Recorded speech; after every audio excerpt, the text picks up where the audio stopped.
നമ്മൾ ലാസ്റ്റ് ക്ലാസ്സിൽ fusion of A vertices ആയിരുന്നു അല്ലേ പഠിച്ചത്. ഇന്ന് നമ്മൾ നോക്കാൻ പോകുന്നത് കട്ട് എഡ്ജ് എന്ന് പറയുന്ന ഒരു ടേമാണ്. അപ്പോൾ കട്ട് എഡ്ജ് എന്താണ്? ഈ എക്സാമ്പിൾ നോക്കിക്കേ. അപ്പോൾ ഞാനൊരു ഗ്രാഫ് എടുക്കാം. എൻ്റെ ഒരു ഗ്രാഫ്, ഇത് V1, V2, V3, V4, ഇത് V5, ഇത് V6, ഇത് V7, ഇത് V8.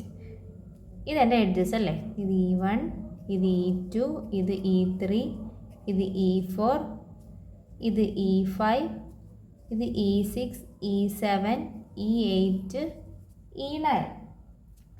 ഓക്കെ, അപ്പോൾ നമ്മുടെ കട്ട് എഡ്ജിൻ്റെ ഡെഫിനിഷൻ എന്താണ്? An edge E of a graph E is said to be cut edge or bridge if G minus E എന്ന് പറയുന്നത് എന്താണ്? ഒരു ഡിസ്കണക്റ്റഡ് ഗ്രാഫ് ആണെന്ന്. അതായത് ഇപ്പം ഞാൻ ഈ ഗ്രാഫിൽ E5 എന്ന് പറയുന്ന എഡ്ജ് എടുത്ത് മാറ്റിയാൽ ഈ ഗ്രാഫ് എന്തായി മാറും? ഒരു ഡിസ്കണക്റ്റഡ് ഗ്രാഫായി മാറും, അതല്ലേ? അതായത് ഈ ഒരു ഗ്രാഫ് രണ്ട് കമ്പോണൻ്റ് ആയി മാറത്തില്ലേ? ഞാനിപ്പോൾ ഈ ഒരു എഡ്ജ് E5 എന്ന് പറയുന്ന ഈ എഡ്ജ് മാറ്റി ഈ ഗ്രാഫ് എങ്ങനെയായി മാറും? ഇങ്ങനെ രണ്ട് കമ്പോണൻ്റ് ആയി മാറും അല്ലേ? അത്രയേ ഉള്ളൂ കട്ട് എഡ്ജ്. അപ്പം G എന്ന് പറയുന്ന ഗ്രാഫിൽ നിന്ന് E5 എന്ന് പറയുന്ന എഡ്ജിനെ ഞാൻ റിമൂവ് ചെയ്താൽ, കട്ട് എഡ്ജ് എന്ന് പറയുമ്പോൾ എന്താണ്? എഡ്ജിനെ കട്ട് ചെയ്യുക. അപ്പോൾ G - E5 ചെയ്താൽ എനിക്ക് എന്തായിരിക്കും? ഒരു ഡിസ്കണക്റ്റഡ് ഗ്രാഫ് ആയിരിക്കും കിട്ടുന്നത്. നെക്സ്റ്റ് ടേം നോക്കിക്കേ, കട്ട് വെർട്ടെക്സ്. കട്ട് എഡ്ജ് എന്ന് പറയുമ്പോൾ നമ്മൾ എന്ത് ചെയ്തു? ഒരു എഡ്ജിനെ നമ്മൾ റിമൂവ് ചെയ്തു, അപ്പോൾ അത് ഡിസ്കണക്റ്റഡ് ഗ്രാഫായിട്ട് മാറി. അതുപോലെയുള്ളൂ ഇവിടെ ഒരു വെർട്ടെക്സിനെ റിമൂവ് ചെയ്യുമ്പോൾ അത് ഡിസ്കണക്റ്റഡ് ഗ്രാഫായിട്ട് മാറും അല്ലേ? അപ്പം ഈ ഗ്രാഫിൽ നിന്ന് ഞാൻ എന്താണ്ടേ V3നെ റിമൂവ് ചെയ്യാന്ന് വെച്ചു. അതായത് G - V3 ചെയ്താൽ ഈ V3 എന്ന് പറയുന്ന വെർട്ടെക്സ് റിമൂവ് ആവുമ്പോൾ അതിൻ്റെ കൂടെ നിൽക്കുന്ന എഡ്ജും പോവും അല്ലേ? അപ്പോൾ ഏതൊക്കെ എഡ്ജ് പോവും? ഈ എഡ്ജും ഈ എഡ്ജും ഈ എഡ്ജും കൂടെ ആയിരിക്കും റിമൂവ് ചെയ്യുന്നത്. അപ്പോൾ ഈ ഗ്രാഫ് എങ്ങനെ വരും? ഇങ്ങനെ വരും അല്ലേ? നോക്കിക്കേ, ഇത് V5, V6, V7, V8 അല്ലേ? ഇപ്പോൾ ഇതെന്തായി മാറി? ഡിസ്കണക്റ്റഡ് ഗ്രാഫായി മാറി അല്ലേ? അപ്പോൾ എന്താ പറയുന്നത്? Vertex V of a graph G is said to be cut vertex. എപ്പോഴാണ് G - V എന്ന് പറയുന്നത് ഡിസ്കണക്റ്റഡ് ഗ്രാഫ് ആവുമ്പോൾ, അതായത് ഞാനൊരു വെർട്ടെക്സ് റിമൂവ് ചെയ്യുവാണെങ്കിൽ അതുമായിട്ട് നിൽക്കുന്ന എഡ്ജും റിമൂവ് ആയി പോകും. പക്ഷേ നമ്മൾ ഈ എഡ്ജ് റിമൂവ് ചെയ്യുന്ന കേസിൽ നോക്കിക്കേ, ഞാനിപ്പോൾ ഒരു എഡ്ജ് റിമൂവ് ചെയ്യുവാണെങ്കിൽ ആ എഡ്ജ് മാത്രമേ പോകത്തുള്ളൂ, അവിടെ നിൽക്കുന്ന വെർട്ടെക്സ് ഒന്നും പോകത്തില്ല. പക്ഷേ നിങ്ങൾ ഈ വെർട്ടെക്സ് റിമൂവ് ചെയ്യുമ്പോൾ ശ്രദ്ധിക്കേണ്ടത്, ഞാനിപ്പോൾ V3 എന്ന് പറയുന്ന വെർട്ടെക്സ് റിമൂവ് ചെയ്യുവാണെങ്കിൽ അതുമായിട്ട് കണക്ട് ചെയ്ത് നിൽക്കുന്ന എഡ്ജാണ് ഈ എഡ്ജും ഈ എഡ്ജും ഈ എഡ്ജും അല്ലേ? അപ്പോൾ ഈ 3 എഡ്ജും പോകും. അപ്പോൾ ഇതാണ് നമുക്ക് കിട്ടുന്ന ഗ്രാഫ്. അടുത്ത് നോക്കിക്കേ, compliment of a graph. Compliment അല്ലെങ്കിൽ ഇൻവേഴ്സ് എന്നൊക്കെ പറയും. ഈ കോംപ്ലിമെൻറ്റ് അല്ലെങ്കിൽ ഇൻവേഴ്സിനെ റെപ്രസെൻ്റ് ചെയ്യുന്നത് എങ്ങനെ വെച്ചായിരിക്കും? G' എന്ന് വെച്ചായിരിക്കും. അപ്പം കോംപ്ലിമെൻറ്റ് എന്താണെന്ന് നോക്കാം. ഈ V1നെയും ഈ V2നെയും കൂടെ കണക്ട് ചെയ്ത് ഒരു എഡ്ജ് ഉണ്ടല്ലേ? നമ്മളിതിൻ്റെ കോംപ്ലിമെൻ്റ് എടുക്കുമ്പോൾ ഈ എഡ്ജ് അവിടെ വരാൻ പാടില്ല. അതായത് ഇവിടെ ഏതൊക്കെ വെർട്ടെക്സ് ഇപ്പം ഞാൻ V1ഉം V5ഉം എടുക്കുവാണെങ്കിൽ ഇത് രണ്ടും കൂടെ കണക്ട് ചെയ്ത് ഇവിടെ ഒരു എഡ്ജ് വരുന്നുണ്ട്. ഇതിൻ്റെ കോംപ്ലിമെൻ്റ് എടുക്കുമ്പം ആ എഡ്ജ് അവിടെ കാണാൻ പാടില്ല. ഡെഫിനിഷൻ നോക്കിയേ, കോംപ്ലിമെൻ്റ് ഓഫ് എ ഗ്രാഫിനെ ഡിനോട്ട് ചെയ്യുന്നത് G' വെച്ചാണ്. V of G is equal to V of G' such that two distinct vertices of G' are adjacent if and only if they are not adjacent in G. അതായത് G എന്ന് പറയുന്ന ഗ്രാഫിൽ കാണുന്നത് G' എന്ന് പറയുന്ന ഗ്രാഫിൽ കാണാൻ പാടില്ല. നമുക്കത് നോക്കാം. അപ്പോൾ ഈ ക്വസ്റ്റ്യൻ നോക്കിക്കേ, V1ൽ നിന്ന് V2ലേക്ക് ഒരു എഡ്ജ് ഉണ്ടല്ലേ? V1ൽ നിന്ന് V3ലേക്ക് ഒരു എഡ്ജ് ഉണ്ട്.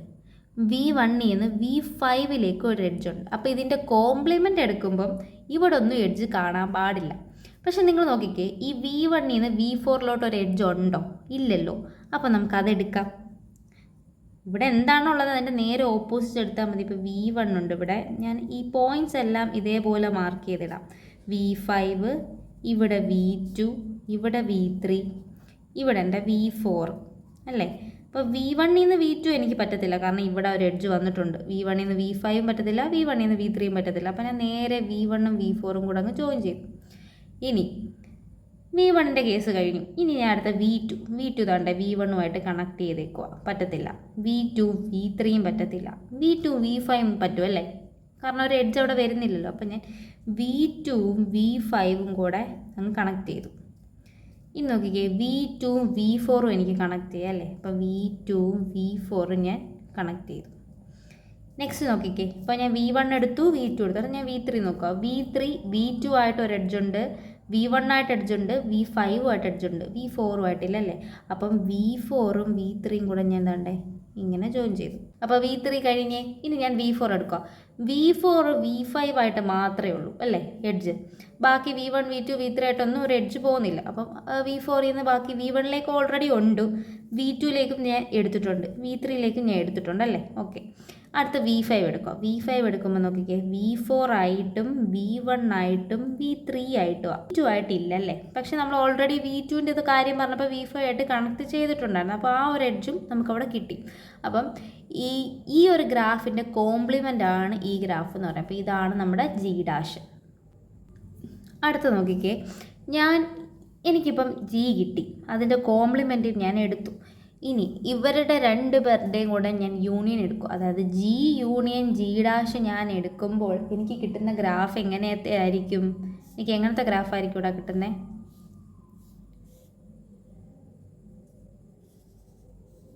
ഓക്കെ, ഞാൻ അവരുടെ രണ്ടുപേരുടെയും കൂടെ യൂണിയൻ എടുത്താൽ താണ്ടെ എനിക്ക് ഇങ്ങനെ ഒരു ഗ്രാഫായിരിക്കും കിട്ടുന്നത്. ഇത് എന്ത് ഗ്രാഫാണ്? ഇതൊരു കംപ്ലീറ്റ് ഗ്രാഫ് അല്ലയോ. അപ്പോൾ ജിയും അതിൻ്റെ കോംപ്ലിമെൻറ്റും കൂടെ യൂണിയൻ എടുത്താൽ എനിക്ക് എന്ത് കിട്ടും? ഒരു കംപ്ലീറ്റ് ഗ്രാഫ് കിട്ടും. കംപ്ലീറ്റ് ഗ്രാഫ് കിട്ടും അല്ലേ. അപ്പോൾ ഇതൊരു കംപ്ലീറ്റ് ഗ്രാഫാണെന്ന് എനിക്ക് മനസ്സിലായി. അപ്പോൾ ഈ കംപ്ലീറ്റ് ഗ്രാഫിൻ്റെ നമ്പർ ഓഫ് എഡ്ജസ് എത്ര ആയിരിക്കും? നമ്പർ ഓഫ് എഡ്ജസ് എന്ന് പറയുന്നത് n × n-1/2 അല്ലേ. പഠിച്ച കാര്യങ്ങളല്ലേ ഇവിടെ. അപ്പോൾ നമ്മുടെ ഈ ഗ്രാഫിൽ n എത്രയാണ്? 5 അല്ലേ. അപ്പോൾ 5 × n എന്ന് പറയുന്നത് 5 × n-1 എന്ന് പറയുന്നത് എന്താണ്? 4 ആണ്. 4/2 എന്ന് പറയുമ്പം നമുക്ക് എത്ര കിട്ടും? 10. ടോട്ടൽ 10 എഡ്ജസ് കിട്ടും അല്ലേ. അപ്പോൾ ഇവിടെ 10 എഡ്ജസ് ഉണ്ട്. അടുത്ത് നോക്കിക്കേ, self complementary graph. Self complementary graph എന്ന് പറഞ്ഞാൽ എന്താണ്? ഈ graph G is self complementary എപ്പോഴാണ്? If it is isomorphic to its complement. നമുക്കൊരു എക്സാമ്പിൾ നോക്കാം. ഈ ഒരു എക്സാമ്പിൾ നോക്കി, ഒരു സിമ്പിൾ എക്സാമ്പിൾ എടുക്കുക. ഞാൻ ഇങ്ങനൊരു എക്സാമ്പിൾ എടുക്കുകയാണെ, ഇതെൻ്റെ V1, ഇതെൻ്റെ V2, ഇതെൻ്റെ V3, ഇത് V4, ഇത് V5. ഓക്കെ, അപ്പം ഇതിൻ്റെ ഞാൻ കോംപ്ലിമെൻ്റ് എടുക്കും. ഈ G എന്ന് പറയുന്ന ഗ്രാഫിൻ്റെ കോംപ്ലിമെൻ്റ് എടുക്കുമ്പോൾ എങ്ങനെയാണ് വരുന്നത്? V1 ഉണ്ട്, ഇവിടെ V1 ഉണ്ട്, ഇവിടെ V5 ഉണ്ട്, ഇവിടെ V2 ഉണ്ട്, ഇവിടെ V3 ഉണ്ട്, ഇവിടെ V4 ഉണ്ടല്ലേ. അപ്പം V1ഉം V5ഉം കണക്റ്റഡ് ആണ്. V1ഉം V2 തമ്മിലൊരു എഡ്ജ് ഉണ്ട്. ഇല്ലാത്തത് ആരൊക്കെ ആയിട്ടാണ്? V1 V4 ഇല്ല. അപ്പം ഞാൻ അതിങ്ങനെ കണക്ട് ചെയ്തു.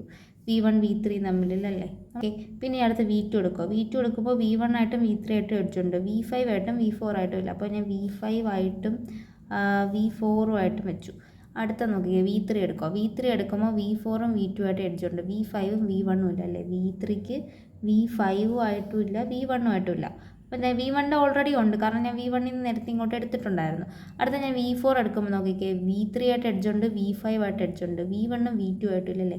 V1ഉം ആയിട്ടില്ല, V2 ആയിട്ടില്ല. പക്ഷേ നമ്മൾ നേരത്തെ V1ൻ്റെ V2ൻ്റെ എടുത്തപ്പോൾ ഓൾറെഡി ഒരു എഡ്ജ് വന്നു. അപ്പോൾ ഓക്കെ, അപ്പോൾ ഇതായിരിക്കും അതിൻ്റെ കോംപ്ലിമെൻറ്റ്. ഇതായിരിക്കും എൻ്റെ G' എന്ന് പറയുന്നത്.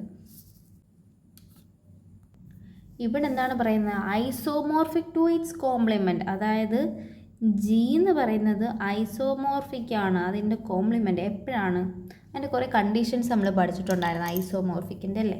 അപ്പോൾ ഐസോമോർഫിക് ആവണമെങ്കിൽ എന്താണ്? നമ്പർ ഓഫ് വെർട്ടിസസ് സെയിം ആയിരിക്കണ്ടേ. നമ്പർ ഓഫ് വെർട്ടിസസ് സെയിം ആയിരിക്കണം അല്ലേ. ഇവിടെ എത്ര വെർട്ടിസസ് ഉണ്ട്? 5 വെർട്ടിസസ് ഉണ്ട്. ഇവിടുത്തെ എത്ര വെർട്ടിസസ്? മൊത്തം 5 വെർട്ടിസസ് അല്ലേ. അപ്പോൾ അത് കറക്റ്റാണല്ലേ. നമ്പർ ഓഫ് എഡ്ജസ് സെയിം ആയിരിക്കണം അല്ലേ. നമ്പർ ഓഫ് എഡ്ജസ് എത്ര നോക്കിക്കേ രണ്ട് ഗ്രാഫിലും. ഇവിടെ എത്ര എഡ്ജ് ഉണ്ട്? 1 2 3 4 5. ഇവിടെയോ 1 2 3 4 5 അല്ലേ. അപ്പോൾ നമ്പർ ഓഫ് എഡ്ജസും എനിക്ക് രണ്ടിടത്തും സെയിം കിട്ടിയല്ലേ. എത്ര കിട്ടിയേ? 5 കിട്ടി. ഇനി അടുത്ത എൻ്റെ ഡിഗ്രി സീക്വൻസ് നോക്കി. ഇപ്പോൾ V1ൻ്റെ വെർട്ടെക്സിൻ്റെ ഡിഗ്രി 2 ആണ്, V2ൻ്റെ 2 ആണ്, V3ൻ്റെ 2 ആണ്, എല്ലാത്തിൻ്റെയും 2 ആണ്. ഇവിടുത്തെ ഡിഗ്രി സീക്വൻസ് നോക്കിക്കേ, V1ൻ്റെ 2 ആണ്, V2ൻ്റെ 2 ആണ്. ഡിഗ്രി സീക്വൻസ് ഒക്കെ നമ്മൾ ആദ്യം തൊട്ടേ പറയുന്ന കാര്യങ്ങൾ കേട്ടോ. അപ്പോൾ ഡിഗ്രി സീക്വൻസും എന്താണ് ഇവിടെ? സെയിം ആണല്ലേ. അപ്പോൾ എന്താണ്? ഇവിടെയുള്ള ഓരോ വെർട്ടെക്സിനും എനിക്കിവിടെ ഒരു ഇമേജ് ഉണ്ടല്ലേ. അപ്പോൾ എനിക്ക് എന്തെന്ന് പറയാം? Gയും G' ഐസോമോർഫിക് ആണെന്ന് പറയാം അല്ലേ. അപ്പോൾ ഈ ഗ്രാഫ് എന്ന് പറയുന്നത് എന്താണ്? ഒരു സെൽഫ് കോംപ്ലിമെൻ്ററി ഗ്രാഫാണെന്ന് നമുക്ക് പറയാം. അടുത്ത് നോക്കിക്കേ, ഹാമിൽട്ടോണിയൻ ഗ്രാഫ്. ഹാമിൽട്ടൺ ഗ്രാഫിൽ നമുക്ക് ആദ്യം പഠിക്കേണ്ടത് ഹാമിൽട്ടൺ പാത്ത് എന്തെന്നാണ്. അതിന് മുന്നേ ഓയിലർ ഗ്രാഫിൽ നമ്മൾ എന്താ പഠിച്ചത്? ഓയിലർ പാത്ത് എന്ന് പറയുമ്പം എഡ്ജസ് എല്ലാം വരണം അല്ലേ?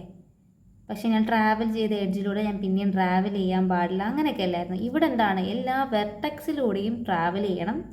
ട്രാവൽ ചെയ്ത വെർട്ടക്സിൽ പിന്നെയും ട്രാവൽ ചെയ്യാൻ പാടില്ല. അതായത് ഒരു വെർട്ടക്സിൽ എക്സാക്ട്ലി വൺസ്, ഒറ്റ പ്രാവശ്യം നമ്മൾ ട്രാവൽ ചെയ്യാൻ പാടുള്ളൂ. എന്നാൽ എന്ത് വേണം, എല്ലാ വെർട്ടക്സും നമ്മൾ കവറും ചെയ്യണം. അപ്പോൾ ഈ വെർട്ടക്സ് റിപ്പീറ്റ് ചെയ്യില്ല എന്ന് പറയുമ്പോൾ നമ്മൾ എടുക്കുന്ന ഹാമിൽട്ടോണിയൻ ഗ്രാഫ് എന്തായിരിക്കും? ഒരു സിമ്പിൾ ഗ്രാഫ് ആയിരിക്കും. സിമ്പിൾ ഗ്രാഫ് എന്ന് പറഞ്ഞാൽ എന്താണ്? അതായത് സെൽഫ് ലൂപ്പ് പാടില്ല, അതേപോലെ പാരലൽ എഡ്ജസ് ഒന്നും വരില്ല അല്ലേ? അതല്ലേ ഒരു സിമ്പിൾ ഗ്രാഫ്. എന്തുകൊണ്ടാണ് മൾട്ടിപ്പിൾ ലൂപ്പും ഈ പറയുന്ന പോലെ പാരലൽ എഡ്ജസും എടുക്കാത്തതെന്ന് വെച്ചാൽ നമുക്കെന്താണ്, എക്സാക്ട്ലി ഒരു വെർട്ടക്സിൽ മാത്രം വന്നാൽ മതി. നമുക്ക് ഒറ്റ പ്രാവശ്യം വന്നാൽ മതി ഒരു വെർട്ടക്സിൽ. ഇപ്പോൾ നമ്മൾ ഈ ലൂപ്പുകളും ഈ അതേപോലെ ഈ പാരലൽ എഡ്ജസ് ഒക്കെ എടുത്താൽ എന്താ, നമ്മൾ പിന്നെയും ആ വെർട്ടക്സിലൂടെ ചിലപ്പോൾ ട്രാവൽ ചെയ്യേണ്ടി വരും. അപ്പോൾ ആ ഒരു കണ്ടീഷൻ തെറ്റിപ്പോവും. അപ്പോൾ നമ്മൾ സിമ്പിൾ ഗ്രാഫ് ആയിരിക്കും നമ്മൾ മാക്സിമം ഈ ഹാമിൽട്ടൺ ഗ്രാഫിൽ യൂസ് ചെയ്യുക. അടുത്ത ഹാമിൽട്ടോണിയൻ സർക്യൂട്ട് എന്താണ്? ഹാമിൽട്ടോണിയൻ സർക്യൂട്ട് എന്ന് പറയുന്നതും ഹാമിൽട്ടോണിയൻ പാത്ത് തന്നെയാണ്. പക്ഷെ എന്താണ്, അതിൻ്റെ ഇനിഷ്യൽ വെർട്ടക്സും ടെർമിനൽ വെർട്ടക്സും സെയിം ആയിരിക്കും. അതായത് എവിടെ സ്റ്റാർട്ട് ചെയ്യുന്നോ അവിടെ തന്നെ വന്ന് അവസാനിക്കണം അല്ലേ? ഇപ്പോൾ എന്താ പറയുന്നത്, എല്ലാ വെർട്ടക്സും ഞാൻ ട്രാവൽ ചെയ്യണം.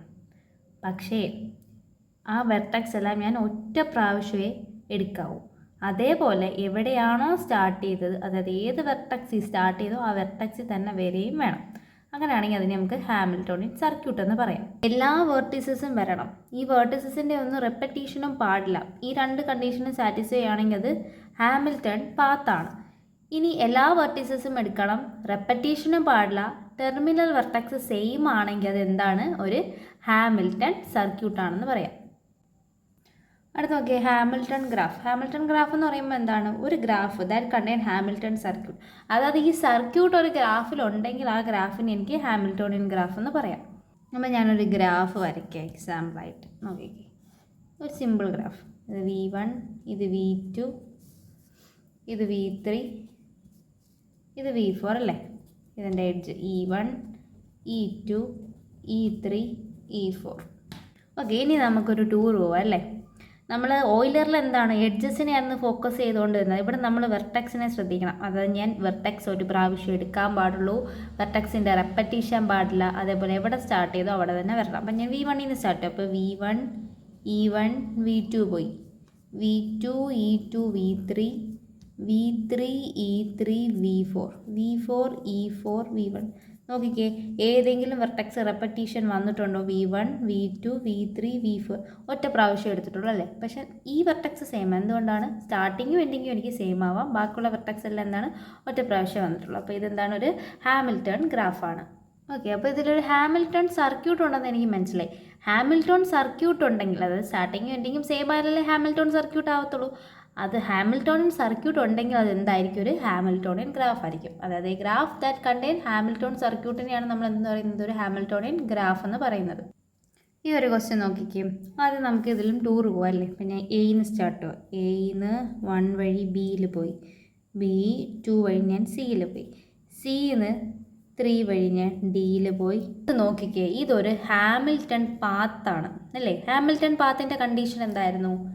എല്ലാ വെർട്ടീസസും ഞാൻ ട്രാവൽ ചെയ്യണം, റെപ്പറ്റീഷൻ വരാൻ പാടില്ല. ABCD 4 വെർട്ടക്സ് അല്ലേ? ഞാൻ താണ്ട എല്ലാ വെർട്ടക്സും ട്രാവൽ ചെയ്തു, റെപ്പറ്റീഷൻ വരാൻ പാടില്ല. ഓക്കെ, സ്റ്റാർട്ടിങ്ങും എൻഡിങ്ങും കൂടെ സെയിം ആയാൽ എനിക്കത് ഹാമിൽട്ടോണിയൻ സർക്യൂട്ട് എന്ന് പറയാം. പക്ഷേ ഇവിടുത്തെ സ്റ്റാർട്ടിങ് നോക്കിയേ, എയിലാണ് സ്റ്റാർട്ടിങ്, എൻഡ് ചെയ്തേക്കുന്ന ഡിയിലാണ്. അപ്പോൾ ഇതൊരു ഹാമിൽട്ടോണിയൻ സർക്യൂട്ടാണോ? അല്ല. അപ്പോൾ ഇതെന്താണ്, ഒരു ഹാമിൽട്ടൺ പാത്താണെന്ന് പറഞ്ഞ് എനിക്ക് നിർത്താം അല്ലേ? ഹാമിൽട്ടൺ പാത്താണ് കേട്ടോ. സർക്യൂട്ട് എടുക്കാൻ പറ്റത്തില്ല. എന്തുകൊണ്ടാണ്? സ്റ്റാർട്ടിങ്ങും എൻഡിങ്ങും ഡിഫറെൻറ്റാണ്. ഇപ്പം ഞാൻ ഡിന്ന് 4 വഴി ബിയിൽ പോയാൽ വെർട്ടക്സിൻ്റെ റെപ്പറ്റീഷൻ വരും. അപ്പോൾ പിന്നെ നമുക്ക് പാത്താണെന്നും പറയാൻ പറ്റത്തില്ല, സർക്യൂട്ടാണെന്നും പറയാൻ പറ്റത്തില്ല. അപ്പോൾ ഞാനിപ്പോൾ ഇവിടെ ഡിയിൽ നിർത്തി. അപ്പോൾ എല്ലാ വെർട്ടക്സും വന്നിട്ടുണ്ട്, റെപ്പറ്റീഷനും വന്നിട്ടില്ല. അതുകൊണ്ട് ഹാമിൽട്ടോണിയൻ പാത്ത്. ഈ സ്റ്റാർട്ടിങ് എൻഡിങ് കൂടെ സെയിമും കൂടെ ആയിരുന്നെങ്കിലോ അതൊരു ഹാമിൽട്ടൺ സർക്യൂട്ട് ആയേനെ. ഇത് നോക്കിക്കേ, ഇത് ഞാനിപ്പോൾ എഡ്ജൊന്നും കൊടുത്തിട്ടില്ല, അപ്പം ഇങ്ങനെ കാണിക്കാം. അപ്പോൾ V3 സ്റ്റാർട്ട് ചെയ്യും. V3, V2, V1, V4, V5, V6. എനിക്ക് എവിടെ നിന്ന് വേണമെങ്കിലും സ്റ്റാർട്ട് ചെയ്യാം. അപ്പോൾ V3 സ്റ്റാർട്ട് ചെയ്തു. V3, V2, V1, V4 V5 V6 എന്ന് പറഞ്ഞു. ഇവിടെ നോക്കിക്കേ, എല്ലാ വെർട്ടക്സും വന്നിട്ടുണ്ടല്ലേ, പക്ഷേ ഇവിടുത്തെ സ്റ്റാർട്ടിങ്ങും എൻഡിങ്ങും ഡിഫറെൻ്റ്. അപ്പോൾ ഇത് എന്താണ്, ഒരു ഹാമിൽട്ടൺ പാത്താണ്, സർക്യൂട്ട് അല്ലല്ലേ, ഹാമിൽട്ടൺ പാത്ത്. ഈ ക്വസ്റ്റ്യൻ നോക്കിയാൽ ഞാൻ എയിൽ നിന്ന് സ്റ്റാർട്ട് ചെയ്തു, ബിയിൽ പോയി, ബിയിൽ നിന്ന് ഞാൻ സിയിൽ പോയി, സിയിൽ നിന്ന് ഡിയിൽ പോയി, ഡിയിൽ നിന്ന് ഇ പോയി, ഇയിൽ നിന്ന് എ പോയി അല്ലേ. ഇവിടെ നോക്കിക്കേ, ഏതെങ്കിലും വെർട്ടക്സ് റെപ്പറ്റീഷൻ വന്നിട്ടുണ്ടോ? ഇല്ല. അതേപോലെ ഞാൻ ഏത് വെർട്ടക്സിൽ നിന്ന് സ്റ്റാർട്ട് ചെയ്തു, എയിൽ സ്റ്റാർട്ട് ചെയ്തു, എയിൽ തന്നെ എൻഡ് ചെയ്തു. അപ്പോൾ ഇതെന്താണ്, ഒരു ഹാമിൽട്ടൺ പാത്തും ആണ്, ഹാമിൽട്ടൺ സർക്യൂട്ടാണല്ലേ, ഹാമിൽട്ടൺ സർക്യൂട്ടുമാണ്.